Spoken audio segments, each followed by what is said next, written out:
Kaya ginawa ng Diyos ang taong mayroong free will o free choice, kapangyarihan na pumili ng anumang gusto niya. Gusto kasi ng Diyos na makita sa ating mga tao na bagaman tayo'y malayang pumili, ang piliin natin hindi yung pagsuway, kundi pagsunod.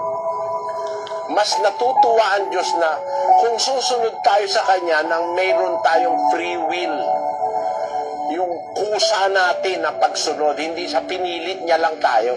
Pwede naman tayong pilitin ng Diyos na sumunod Pwede naman tayong pilitin ng Diyos na pumunta sa gusto niyang puntahan. Kaya ng Diyos gawin yun Kaya lang, hindi siya maligaya ron dahil lalabas, kaya ka lang sumunod, pinilit ka niya. Para bang kung ikaw, nagmamahal ka sa isang tao, nakita mo, mahal na mahal mo, yung tao napipilitan lang, hindi ka maligaya ron Maligaya ka kung mapatunayan mo yung minamahal mo, mahal ka rin sa kanyang kusa. Hindi napipilitan lang. Kasi pagka napipilitan lang, hindi masarap yung ganun Hindi masarap sa pakiramdam. Ganun po ang Diyos. Basahin natin sa 1:19 ng Isaias, kapatid na Luz. Kung kayo'y magkusa at mga masunurin, kayo'y magsisikain ng buti ng lupain.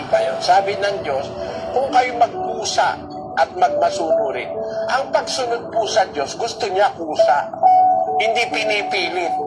Walang ligaya ang Diyos dun sa pipilitin ka niya na parang ganun nga, Parang hindi ka makaramdam pagka nagmamahal ka, napipilitan lang yung minamahal mo. Parang hindi maligaya ka nun Pero kung mutual, ibig sabihin, mahal mo, mahal ka rin na hindi napipilitan, mas masarap po yun. Parang yung isang magulang din, anak, bili mo ako siopaw. Binili. Wala kang maramdamang masaya ka kasi sumunod yung anak mo Pero yung anak mo, hindi mo inuutusan, ibinili ka, masarap po yun. Napakasarap sa damdamin ng magulang na hindi mo pinipilit yung anak mo, sumusunod sa'yo. Ang tawag sa Tagalog doon, may kusang palo. Di mo naman inuutusan, naglilinis, tumutulong. Maligaya po ang magulang doon. Ganun po ang Diyos. Ayaw po ng Diyos na pinipili tayo. Kaya yung sinabi nyo na, bakit hinayaan ng Diyos ang tao magkasala? Hindi po. Binigyan niya lang ang tao ng kakayahang mamili. Basahin natin ng Deuteronomio 6. Aking tinatawag ang langit at ang lupa na pinakasaksi laban sa inyo sa araw na ito, na aking ilagay sa harap mo ang buhay at ang kamatayan, ang pagpapala at ang sumpa.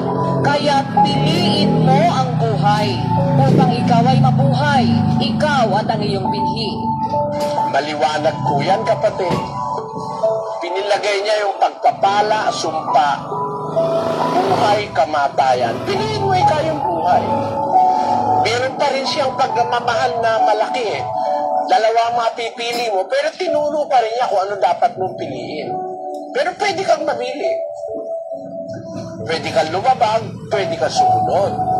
Mas maligaya ang Diyos sa kusa mo na sumunod ka. Yun po.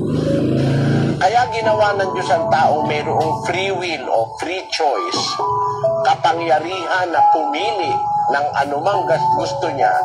Gusto kasi ng Diyos na makita sa ating mga tao na bagaman tayo'y malayang